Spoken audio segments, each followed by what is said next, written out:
Welcome to all of you. So let me start with this.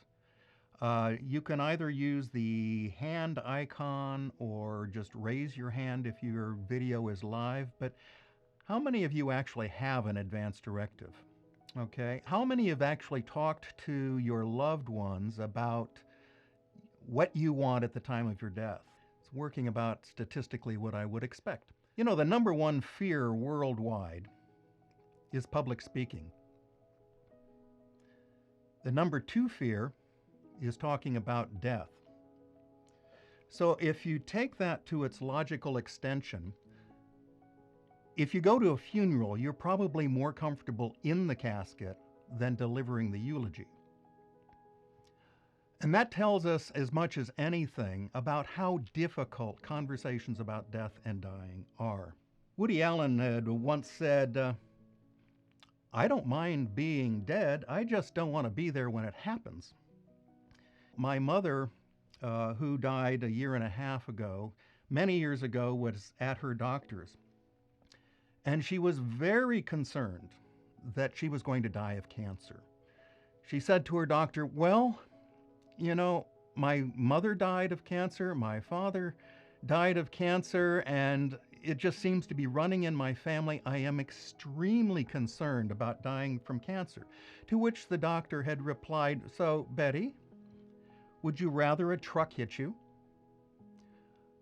And in thinking about it, she kind of thought, well, maybe that's not too bad. But if you think about being hit by a truck, instant death isn't guaranteed, and particularly in this day and age,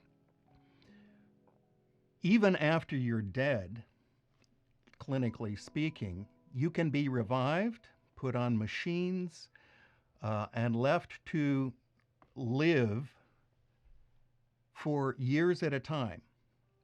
The initial case that really demonstrated the need for advance directives was the Nancy Cruzan case. In 1983, January 11th, 1983, Nancy was driving home from a night shift at a high speed in rural Missouri.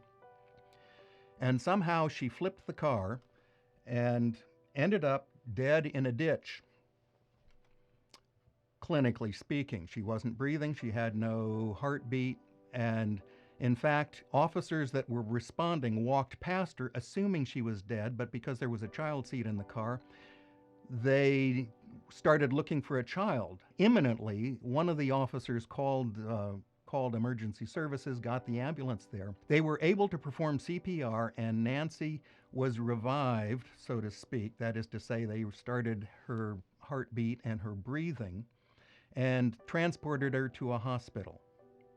Nancy, like Karen Ann Quinlan and Terry Schiavo, was in a coma for 8 years, during which time her parents were desperately trying to have the one thing that was connected to her, her feeding tube, removed because they knew she didn't want to live that way. But because there was no documentation as to what her desires were should she find herself in a state like this, no indications of the quality of life or anything along that line, the courts refused to let the feeding tube be removed. Ultimately, it went to the Supreme Court, and ultimately she did get her feeding tubes removed, but that resulted in the Patient Self-Determination Act of 1991, which really mandates that you have an advance directive if you want anything other than life-sustaining treatment at the end of life. And we'll talk more about that. So the question is, what is the idea of a good life for you? And many people, like my mother, want to die, as Bob Monkhouse says, I want to die like my father, peacefully in his sleep, not screaming and terrified like his passengers. Most people think that a good death means that they can die at home with loved ones.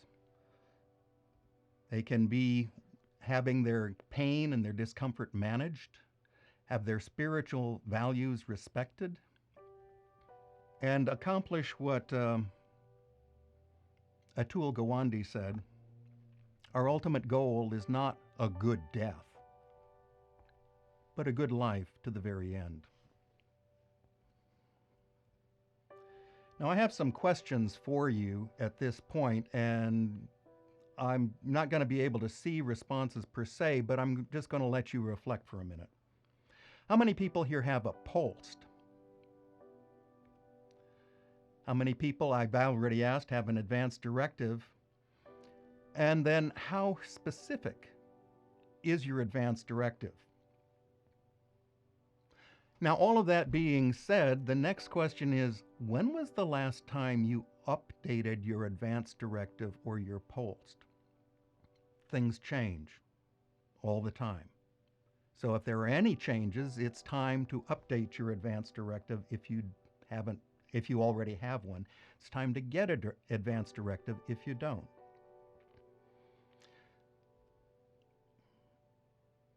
How many people here have also designated a medical proxy, documentedly designated a medical proxy? And that being asked, how many of you are actually confident that your medical proxy will abide by your wishes at the end of your life?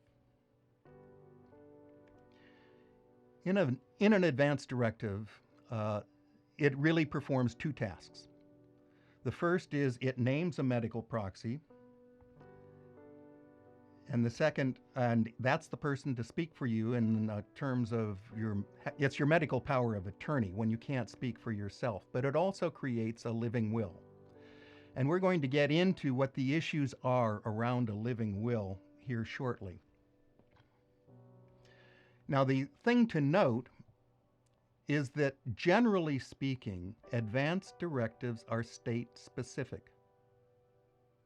That means each state has an accepted form that they will allow you to have, and you can download that form and fill out that form for your advance directive. Now, that doesn't mean that an advance directive is not portable, that it won't go to another state. The question is whether or not that advance directive is actually executed on the terms the state you're traveling to requires. And the second part of that is you need to have that document with you at some point if you get into that kind of Nancy Cruzan accident. The problem is right now, 3 out of 10 people in the U.S. have an advance directive. That's not very high, given the issues that are often accruing when you have an advance directive. If a truck hits you, for example, and you do not have an advance directive,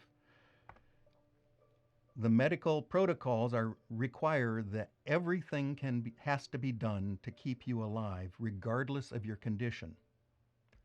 Doctors, hospital staff, and the courts will determine who has control over your life. Think about that. Doctors, hospital staff, or the courts will determine who has control over your life at the end of your life if you don't have a medical proxy named.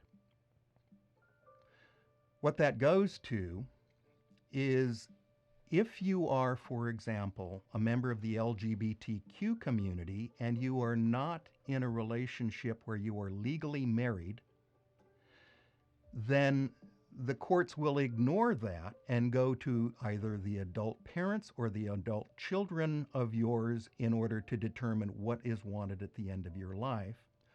Or they will go to somebody possibly who you may not even want to have as your medical proxy. But because you have not named such in your advance directive, that person is going to be the one speaking for you in the event of your death. Without an advance directive, you could end up with needless pain and suffering. You could end up with a good deal of family hostility, and you could end up in bankruptcy or your estate in bankruptcy. The advance directives, really, if you look at an advance directive, and those of you that have completed one really understand this, that first of all, advance directives are too binary. It's all or nothing, this or that. It has no context. It forces you and your family to contemplate the worst case without really having any resolution that may be appropriate for you. Also, an advance directive is a legal document, but it's not legally binding. What is legally binding is what your medical proxy says. Finally, there's no national database, and this is a project that Ars Moriendi Project is working on and trying to develop in conjunction with the Coalition of Compassionate Care of California, a national database that allows the recording of documents such as these. In addition, I'm working with an organization called ThanaCare that allows you to complete these online, and we'll get into that a little bit later. However, now the benefits of advance directives, of course, are that they clarify your desires.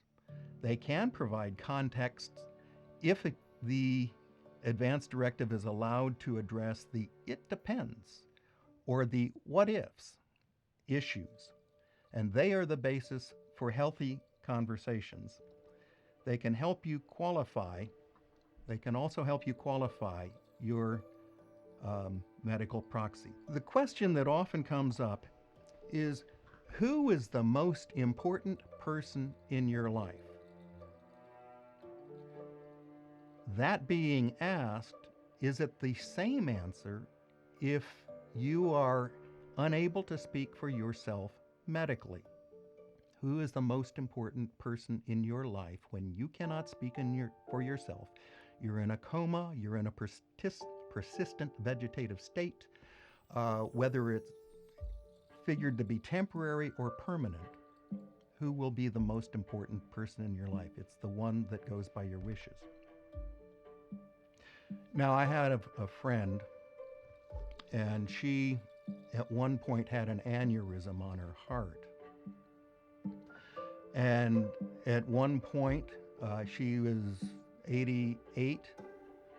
She had an event, so she was actually falling back and going through what seemed like a heart attack. Although she had a do not resuscitate, which is a part of what a POLST would be, and so she did not want to be resuscitated in that condition, her husband panicked, called 911, and decided he couldn't live without her. So he decided she should have everything done to keep her alive. The doctors came, or rather the EMTs came, they took her to the hospital, they performed open heart surgery on her, and finally she went through months of recovering. All the while she was really angry at her husband for having revived her, because now her life was nothing but pain and misery apart from having a loving relationship. Which is to say, maybe your spouse isn't the best person to speak for you, or when you're going through a medical trauma. Now, I want to be sure that we have an understanding of the terms. You'll hear the term medical proxy. That is my preferred name of the role being played here. You will also hear medical surrogate, or medical power of attorney, or your medical agent. They are all the same, so you need not be confused by that. And the medical proxy can be your next of kin. It can be your adult children or your spouse. It can be a family member.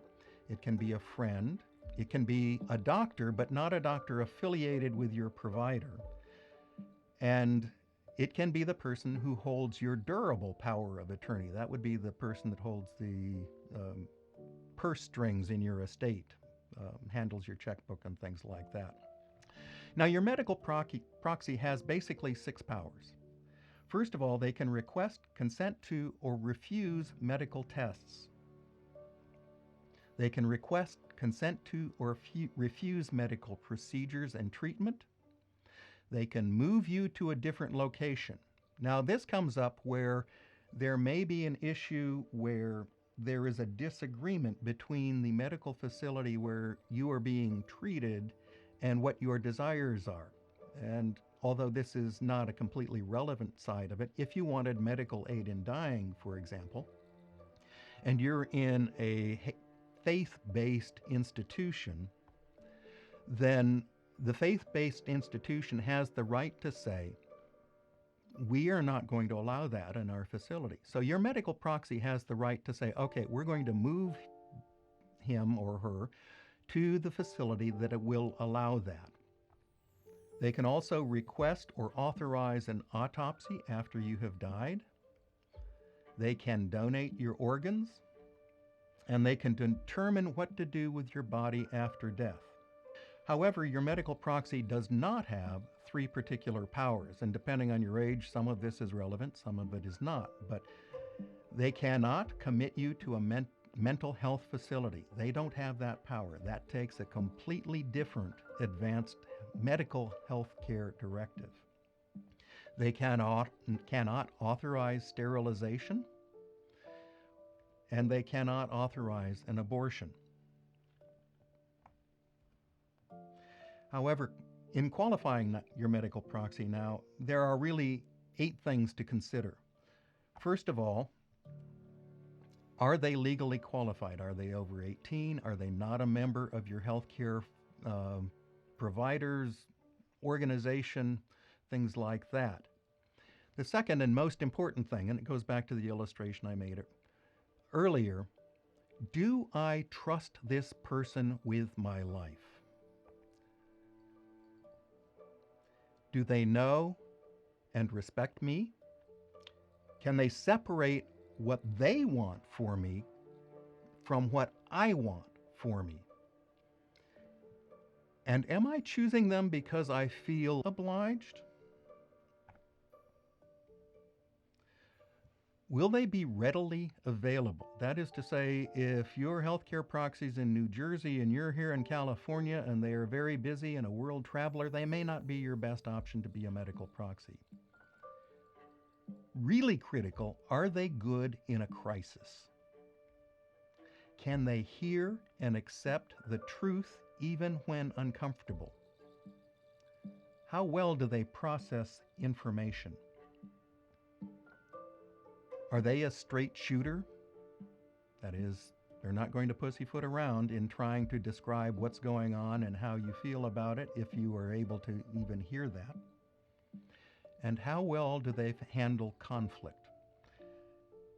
And the issue of conflict can come up particularly, a classic example, if you look at Jessica Zitter's film Extremis, she deals with several families.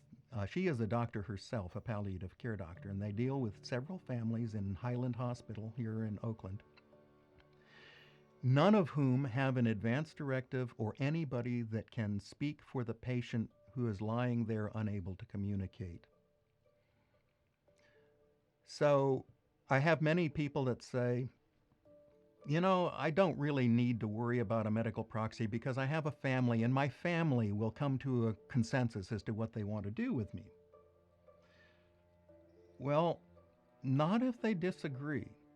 Or if they all agree that are there in the room and then Sally from New Jersey flies into California and says, no, you're not doing that to my mother. You're going to do everything you can to keep her alive. That's the kind of conflict. But if you name one person and that person is strong in conflict, they have the right to say, no, Sally, we've already determined this and we're going to let Mom go peacefully. And I'll get into conflicts more later, but one of the things that you can do is use the documents in My Dying Wishes and Advance Directive Essentials to help actually qualify your medical proxy. That you can fill out all the forms, give copies of those forms to your designated medical proxy, and then just sort of quiz them and find out, well, in this case, what would you do for me? In this case, what would you do for me? And you can go through those kinds of issues. That being said, a question can be, how many proxies do you have? Now, you can have a number of proxies if you think about it. You can have, your durable a power of attorney for finances. You can have your medical power of attorney. You can have a mental health power of attorney. And you can have an executor of your will.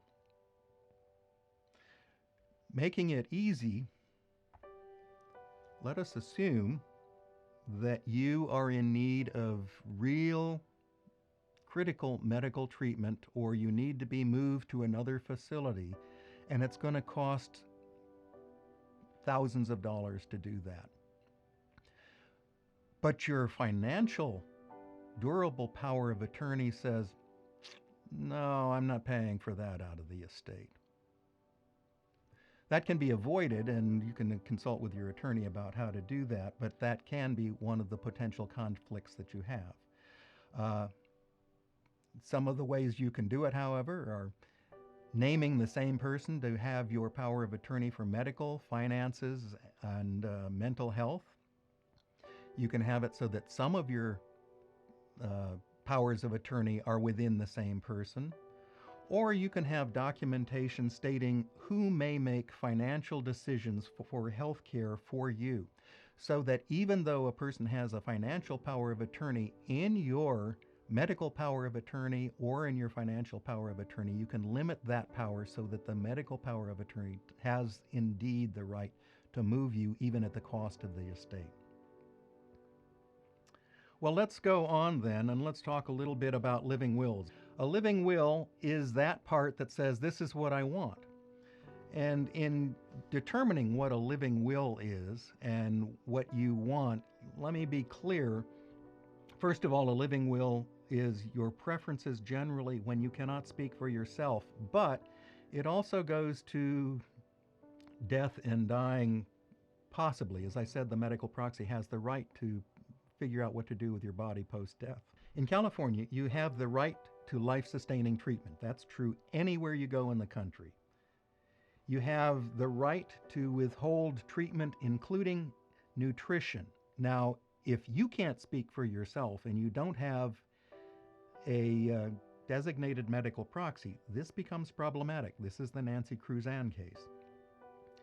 You have the right to comfort care, including palliative sedation. Now, palliative sedation is a contextually legal problematic issue.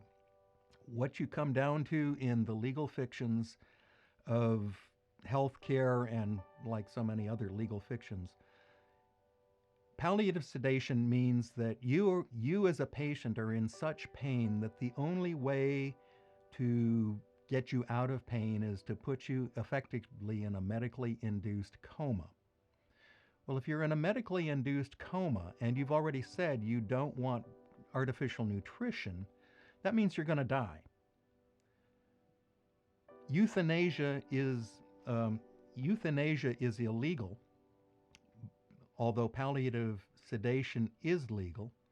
The idea is that the doctor does not intend for you to die. As so much of the law is centered around it, intention is a lot of the issue. There are all sorts of other stories that go on with this, but you have the right to palliative sedation, and then you have the right to hospice. One of the things to note about hospice is that, unfortunately, many people view hospice as giving up. And that is really problematic. The average hospice stay is between 3 and 10 days. You have the right to hospice for 6 months, and it will be funded by Medicare. So if you want palliative care but not hospice, you're paying for it out of pocket. If you want hospice, it'll be paid for by Medicare for 6 months. Now, the unique thing about hospice is that oftentimes it actually, first of all, improves a person's quality of life near the end of their life. And people can graduate from hospice and then ultimately re-enter it again when things change. But as a friend of mine, Susan Barber, has talked about, even in hospice, people maybe in hospice, but what it really requires is that they're also on dialysis and they have to leave their home, but they are mobile and they can go do things, but they're still in hospice. Not a problem. That is legal and acceptable and really something people need to consider. It is not giving up. It is simply changing the medical care protocol. You also have the right to voluntarily stop eating and drinking, VSED. Um, it is the only legal form of suicide in the country. Now, I'm going to use this term very advisedly, but when particularly a terminal patient decides they want to stop eating and drinking, they still have the right to palliative care. Now, stopping eating and drinking is not as painful and problematic as you might think, but it, it is something that is available. Now, two stories, if I may, about that. First of all, I had a friend, Erica, who was probably the closest friend I've had in a long time. She was 96. She spent 3 years in bed. She was in hospice, but she was paying for hospice because she'd been 3 years in bed, much of it during COVID. And so we talked about alternatives for her to let her life go naturally, and I'd mentioned VSED. And she said, well, I don't know, but I get so hungry. Okay, well, you don't have to do it. Another gentleman who, Fran Johns, is a woman it would be helpful to know under some point, but she wrote a book called Dying Unafraid, and she now helps people with VSED and the like. And one of the patients that she had and was caring for said he wanted to voluntarily stop eating and drinking, except that he wanted a shot of whiskey every night. And the medical staff said, you realize that if you have the shot of whiskey every night, you're actually going to extend your life. And he said, yeah, but it'll be so much better. Finally, my father today is in hospice. Now, he doesn't want to be in hospice because he thought hospice was boring and it was giving up. But when my sister, who is his medical proxy, said, so, Paul, do you like the woman that comes in and cares for you, especially a couple of times a week? He goes, oh, yeah, she's wonderful. Would you like that to continue even though you don't want to be in hospice? Oh, yeah, I'd love that. Okay, we're going to call it hospice, but we're not going to tell him that. Because hospice was really what he wanted. Now, he, on several occasions, has said he wanted to stop eating and drinking, and he has taken steps to do so, or he'd go and eat very little. He's lost about 30 pounds. He's 96 now. And then 2 days ago, he said, I want to eat again. Okay. So there's nothing that says you have to do one thing or the other, or you can't change your mind. You can always change your mind. The final element is, of course, medical aid in dying.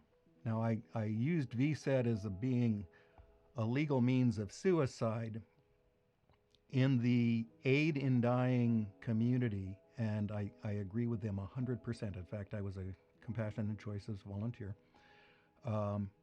It is not physician-assisted suicide.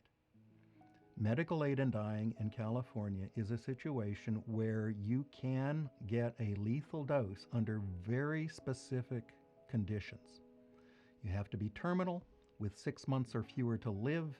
You have to be mentally confident. You have had to make a statement to your two doctors as to your desires, including a written statement.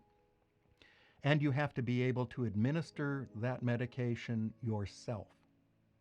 Somebody cannot give it to you. You have to actually be able to eat it or ingest it whatever way is necessary, including a plunger through the rectum. But you have to be able to administer it yourself. Now, that being said, legally, medical aid in dying is not suicide. Your death certificate has to say you have died by the terminal condition that caused your death, not medical aid in dying. that your insurance company has to pay the benefits that they would have paid had you just lived your life to the terminal end. And nowhere in any conversation is the element of suicide to be part of that. It also raises, though, the specter of what facility are you going to be in when that happens if you're not at home.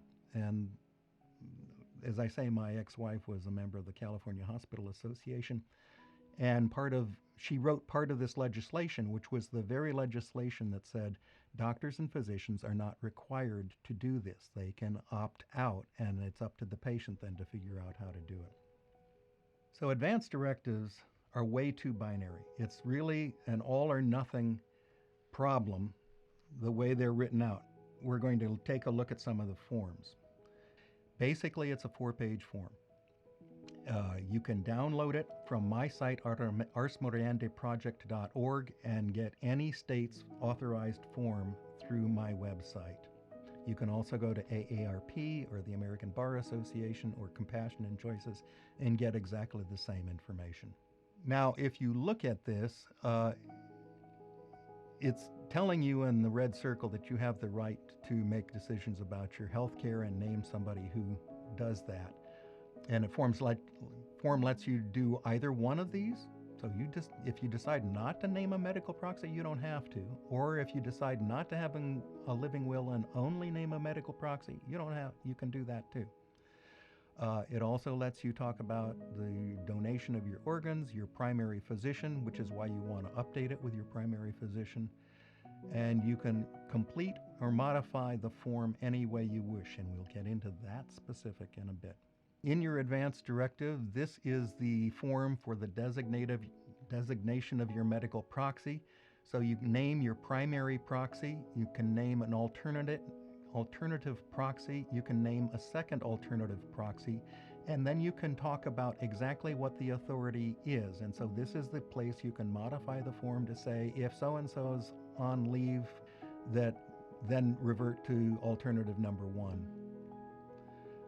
And then you also have the right to say this medical proxy can speak for me even while I'm alive and cogent, or only when I cannot speak for myself. Then as we go down here, you'll see I mentioned earlier nominating a conservator, and that is to say that if for whatever reason a conservator needs to be named, that you can nominate your medical proxy there. Now we get down to the end of life decisions. It's a very small portion of the form. Here it is. If you fill out the following form, you may strike out any wording that you want or don't want. I want to choose not to prolong my life, or I want to choose to prolong my life. And I want relief from pain in the following conditions. That's it. That's the whole living will, except for item 2.3, which is other wishes. If you go into My Dying Wishes or Advance Directive Essentials, you will see that it really is a book, and Essentials particularly, is really a book of forms.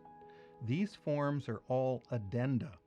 It's not an advance directive. There is nothing in these books that is in itself a self-contained advanced directive. What it is a series of forms to say under item 2.3 under other wishes, see addenda attached. And in that, then, you can go through all sorts of elements about what you want or what you don't want. Then this part of the form is your organ donation form. This is the naming of your primary care physician. And today in institutionalized healthcare, that can be problematic and change annually. If it does, you need to change your primary care physician. And then in part 5,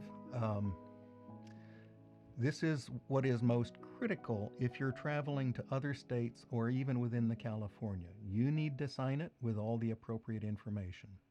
you need to have two separate witnesses sign it, and they need to make an additional statement saying that they are who they say they are, etc.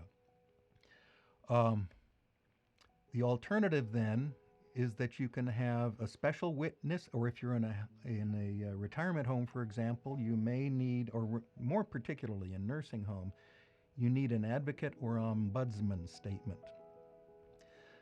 All of that being said, you can also simply have a notary public. You don't have to have all the rest. What you need to be careful of is if you're traveling across state lines and going to a different state, you need to be sure that their attestation elements, witnesses, notary public, etc., are compatible with what you have. Otherwise, you may want to have it re-executed on that basis. Now, some of you said you have a POLST. A POLST is exactly a doctor's order for medical treatment. Really, it's a combination of a do not resuscitate form and or wanting full medical treatment. And it's really most important for EMTs. When 911 is called, you have the right to have them obey a POLST. Now, I said much earlier that an advance directive is a legal document, but not legally binding. And this is critical. An advance directive is a legal document, but it is not legally binding. And by that I mean when the EMT comes and they are ready to administer CPR or whatever other medical treatment may be necessary, your medical proxy can't run to the EMTs and say, no, I have an advance directive. You don't need to revive him. They are going to ignore you. But if you have a POLST, that is a medical EMT treatment binding document.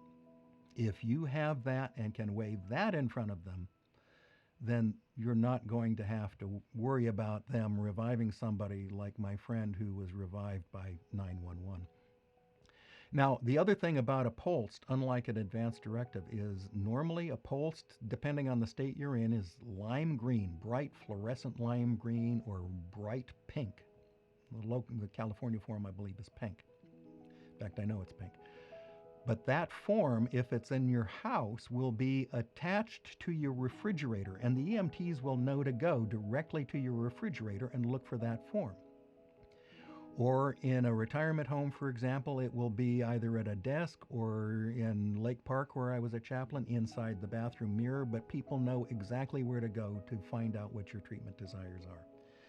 A POLST is signed by a doctor. It is a legally binding medical determination. It's a medical order.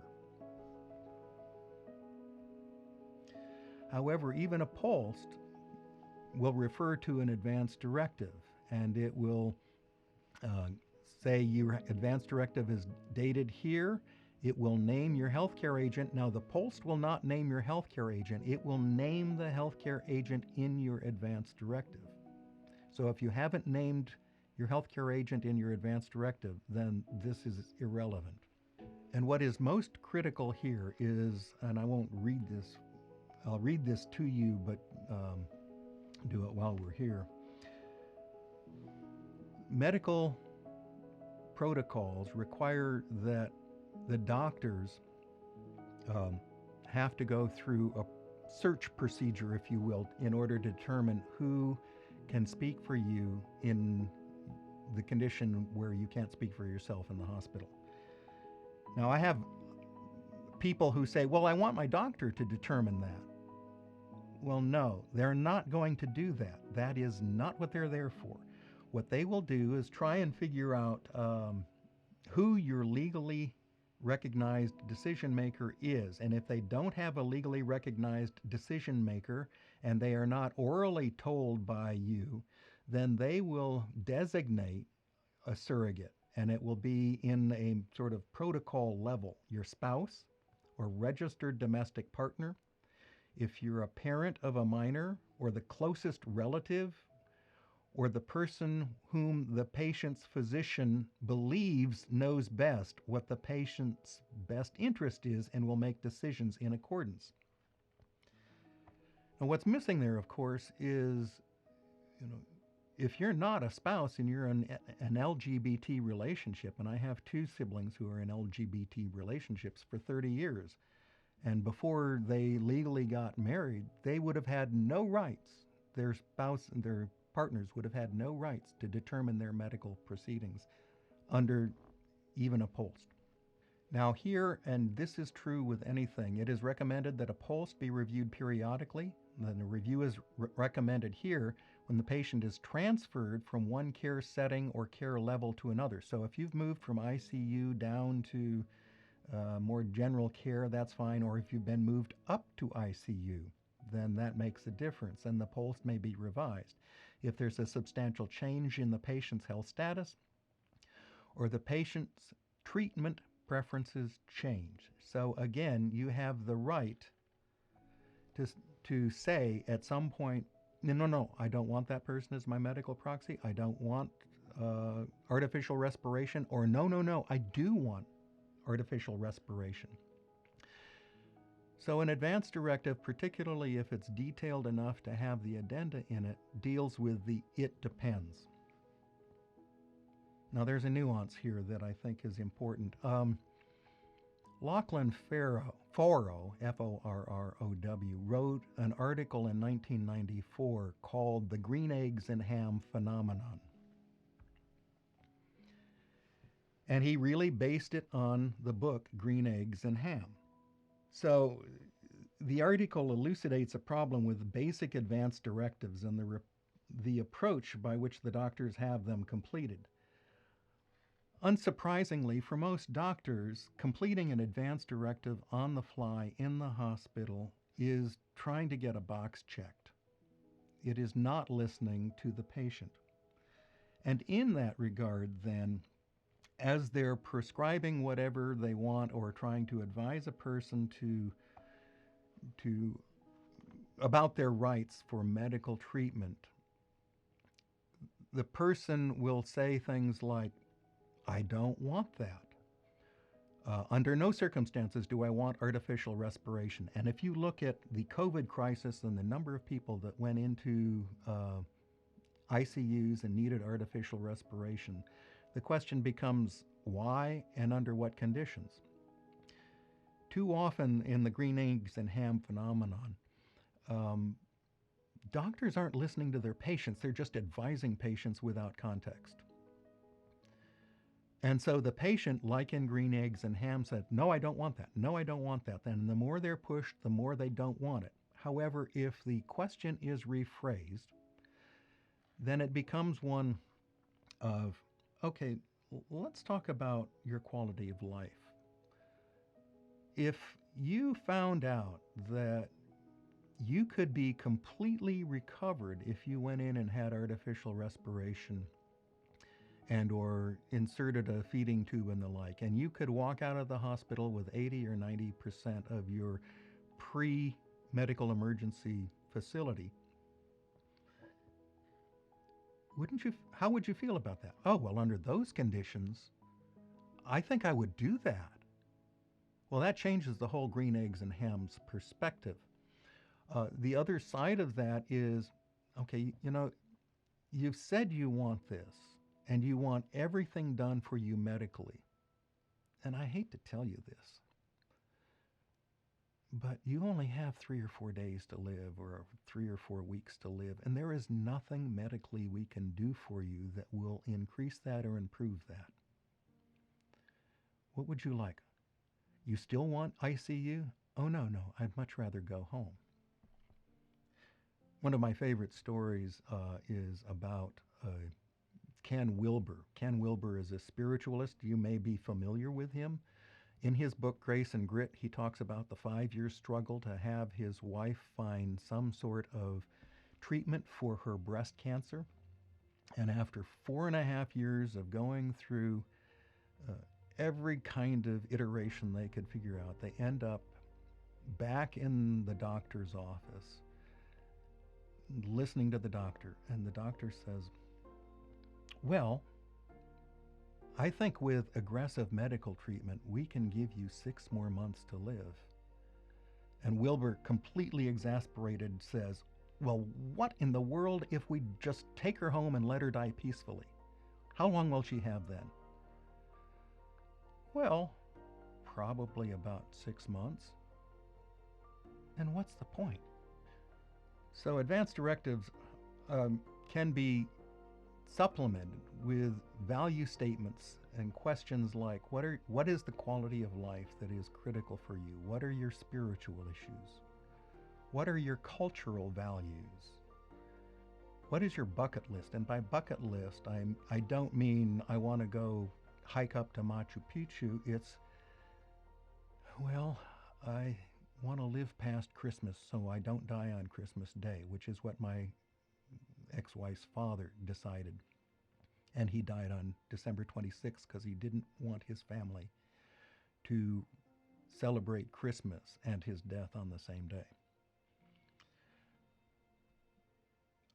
I want to see my granddaughter graduate from high school. I want to see the sun come up tomorrow. Now, one of the advance directive forms that you may have heard about is 5 wishes, and a lot of what I have done is predicated on 5 wishes in some level, but is greatly expanded from what 5 wishes is. But 5 wishes starts with the basic advance directive issue of who makes care decisions when I can't. Then it's what kind of medical treatment do I want or don't want? How comfortable do I want to be? And this is where it begins to deviate from your basic advance directive. How do I want people to treat me when I'm in the dying process? And what do I want my loved ones to know? And if you go through the forms on My Dying Wishes, you will find that gets expanded even more. And there is a whole section on what your cultural desires or needs are, what your spiritual desires or needs are, all those kinds of things. And so an advance directive may also say, my health today and what care contingencies do I want today based on my health? How comfortable do I want to be? How I would like to be treated, all of those. What I want my loved ones to know. How would you like to be remembered? What your funeral and memorial arrangements may be. And particularly, also what I want to be done with my body and remains. One of the things to note is there is nothing in the law that says you have to have a body removed from the premises immediately. My landlord died. I live downstairs in a single family house. And a year and a half ago, my landlady, also good friends, I've known them for a number of years, almost 20. And one morning, the day after Easter, Annette comes downstairs and says, Rick, help, it's 6 a.m. Rick, help. Lloyd has fallen out of bed and he's medically unresponsive. Well, at that point, it was a matter of he died. Now, he hadn't filled out an advance directive. They spent a half an hour on a machine trying to do CPR because even though we all knew he was dead when he hit the ground, that's what they had to do. But once they left, I said, Annette, now is the time to be able to say goodbye. And as the family began to show up, he still lay on the floor. We dressed him some. But he spent several hours, and it could have been 2 or 3 days, there in state, if you will, on the floor.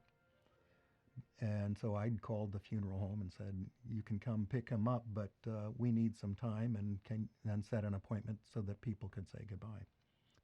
I opened with the fact that talking about death is the second most difficult, feared thing in society for the most part, after public speaking, ironically.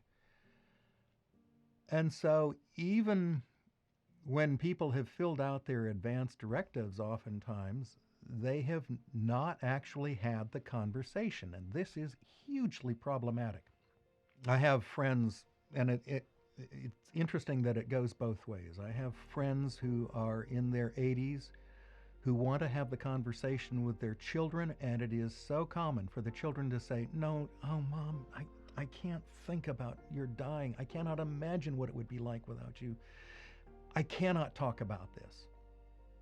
Or conversely, the kids who are recognizing mom or dad are growing older and are in need of tremendous medical care and really don't know what they want. Say, Mom or Dad, we need to talk about what to do if, when you're getting, oh, I don't know, you're getting older. I told you earlier that I drive a 93-year-old man to work every week, and his wife is also 93, and she is approaching death very rapidly. They cannot imagine what death will be like for either one of them, and they do not want to talk about it. They won't talk about it. Now, he will occasionally mention to me that he recognizes she's dying, but he cannot have the conversation with her. She has not got the self-awareness to be able to say, it's time for me to reevaluate and figure out what I can do to be at peace. And this is what I want to do and how I want to do it. And so they won't talk to each other about this. And part of the issue came up when he takes me to a bar, or to a restaurant rather, down to Skates in Berkeley, and we're sitting there and having dinner, not with his wife not there. And I at one point said to him,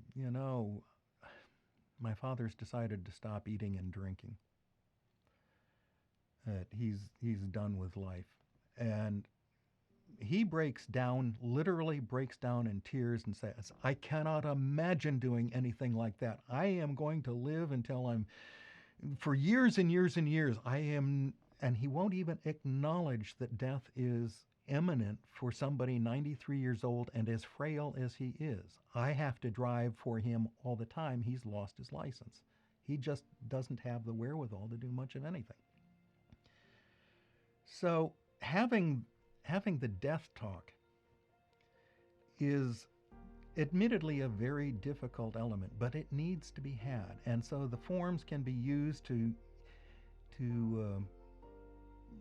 help motivate and illuminate some of what you want. And obviously you need to have your death talk with family. You need to have it with your spiritual advisor. Questions, Julie, like you brought up earlier regarding POA and the ability to have consciousness transferred and transplants, those are the kinds of things that need to be discussed. You need to have this conversation, and often they will ask for your advance directive by your physician or healthcare organization. And then if you have a mental health professional, they need to know as well. You need to be able then to communicate your wishes, to actually, if you've completed it, go through your advance directive, and most critically, I would say, uncover objections. Because when you find an appropriate healthcare or medical representative, your proxy, that's what you're going to have to learn first and foremost. And I cannot stress this enough. Also, if you're having the conversation, and I have all the forms in the books to deal with these kinds of things, as Five Wishes doesn't really deal with post-death issues, but after I've gone, I would like to have my body, and you can go through the whole host of things. And these days, the options are far more significant than you can imagine. You want to have your body donated. My father wants to have his donated to University of Washington, and you go, well, he's 96. Why would they take him? They want him. They want anybody. They need cadavers. You can have it buried, and where would you like to have it buried? You can have it cremated. You could have it composted. You can have it aquamated. You can have it eco-potted. There are any number of things in the state of California, and the options are getting increasingly larger throughout the United States. And obviously, if you were in a country like uh, India or Tibet or places like that, you may end up either being cremated or at one point being fed to the birds.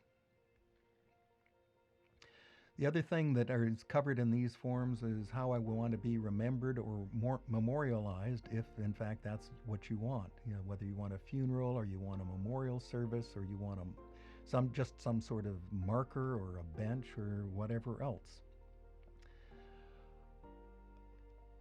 And then this is an expanded version of what Five Wishes offers. It says, as I approach death, I would like the following to be available. I want people around me, or I don't want anybody around me.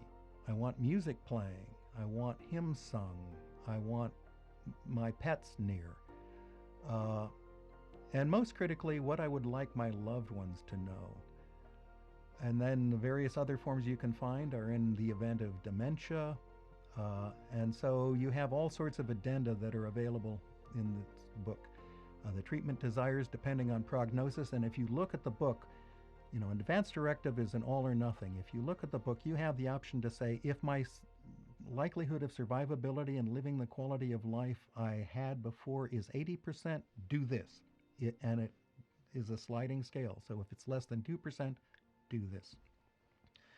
What my general attitudes toward treatments are, but if in the green eggs and ham theory, recognize that it may change depending on how it's presented, including do not resuscitate rules. You have pages and pages in the original book of spiritual, religious, and cultural considerations, dementia provisions, visitation authorizations if your primary relationship is not somebody who is legally recognized, and this goes back to the LGBTQ issues. You need to complete visitation authorizations if you're in the hospital. The conditions under which you might want to be transferred, and specific desires as death approaches. That is the kind of environment you want. There are all sorts of things, including letters to my physician, which the Stanford Letter Project has, and various other things about what I want my loved ones to know and what to do with my body. And funeral memorial desires again. Now, I want to say something here in that Caleb Wilde is a funeral director and a very good author. He's got some good books, which I would recommend you read. But one of the things he points out as a funeral director is the dead don't care. And so his response is to that, do whatever makes you feel good. Well, to me, what's critical, and this kind of goes to a chaplaincy mental health side, no, the dead don't care, but the living want to know what the dead wanted. If the living don't know that, in my friend Erica's case, that she wanted to have her ashes spread at Sea Ranch, that she wanted to be cremated, yeah, she may or may not care, but the family really wants to know, generally speaking, that they're doing what mom or dad wanted. So it may seem immaterial, but I think it's critically important that these kinds of issues are addressed. So just to review here, it's important to review your documents periodically. Annually, it may be, depending on your age, critical. A change in medical personnel, a change in the durable medical power of attorney, a death of a loved one. That's the other one of the D's. The diagnosis and death are the other two D's I mentioned before. And or any significant health decline. And then once you have completed your advance directive and got it appropriately executed, you need to distribute your document, first of all, of course, to your medical proxy, to your attorney, to the holders of other powers of attorney, so that those conflicts can be avoided. to basically any of your loved ones and anybody else who might need to know. I would also argue that you should maintain a travel copy so that if you're on vacation, and whether it's in the form of a USB stick or an actual hard copy, I know people that keep them in their glove compartments so when they travel out of state, that copy is available. And what's critically important to recognize is this document needs to be public. It's not something that goes into a file in your attorney's office and nobody knows about it. That may be your will, but it is certainly not your advance directive.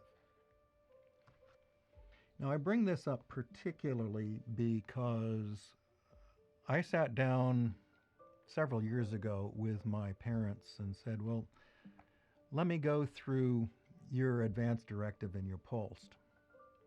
And I looked at it, and this was probably 2017, 2018. And as I'm going down it, Dad, this isn't your doctor. You don't want this. You were long past that desire. And I finally looked at the date of the form. It was like 1989. They hadn't updated it in nearly 20, 30 years. So updating it is critical.